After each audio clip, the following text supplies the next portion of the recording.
Anne-Marie, you stated that the surge didn't work.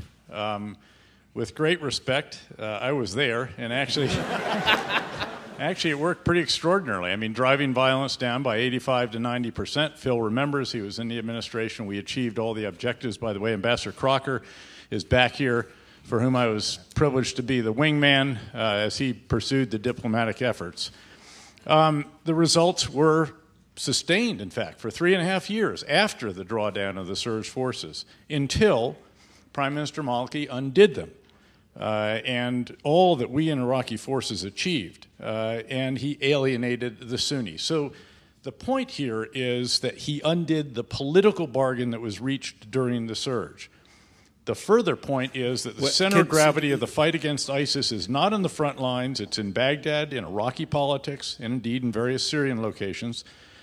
Wait, I have to stop you. I'm giving you a lot of leeway because of your service, but ultimately, democratically, I need to ask you to ask a question. I know what question it is. Pop it. The question, can you be confident, Anne-Marie, that allowing ISIS to continue to control large areas of Syria, i.e. just containing them, and Iraq, can allow the new political discussions that are so important in ensuring multi-sectarian and multi-ethnic populations that they can enter into the new bargains in the shadow of areas from which contained but undefeated ISIS extremists will continue to project violence, seeking to spread the horrific humanitarian situation and geopolitical Chernobyl that is Syria. Dave,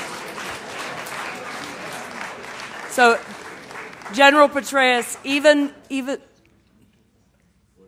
General Petraeus, even though we are both proud graduates of the Woodrow Wilson School, I could not quite keep all of that in my head at one moment.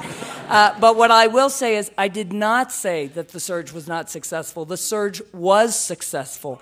And no, I did not. I said it was absolutely... Again, I don't want the audience debating with the debaters, so the floor is yours. It was absolutely successful. And then you left. And then we left. And then the Iraqis did not do what they should be doing to liberate their own country on their own.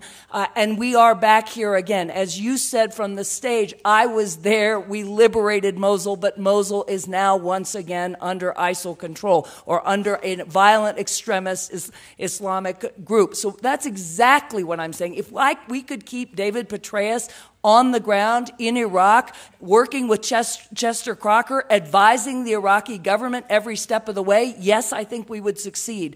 My point is we are not going to do that. And because we're not going to do that, trying to do it one more time, we just do it round and round and round, and we do not ultimately do what we need to do to let this fight play out as it's going to play out on its own. I'm sorry, did I call Ryan Crocker? Michele Flournoy. I had a terrible time today. Michele Flournoy. Michele.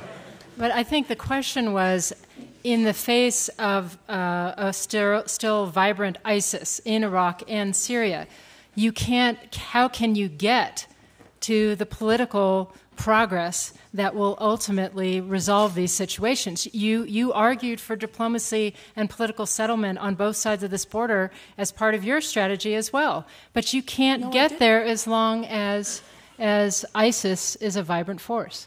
We agree that if you want to roll back ISIS and take them out, right? Then, and you're willing to stay, you can get. What did you say, General Petraeus? I think you said maturing multi-sectarian populations. There are no lifelines in the debate. I haven't seen. All right. you can't call out. Sorry. My point was I have not seen that, but if we were to get there, it's going to take actually pushing them out. And once again, you don't have a strategy that can do that absent U.S. troops. We believe that we do, and we've explained it. But I think if absent that, you are condemning this region to perpetual instability, civil war, violence, and the launching, the incubation of terrorism against the West.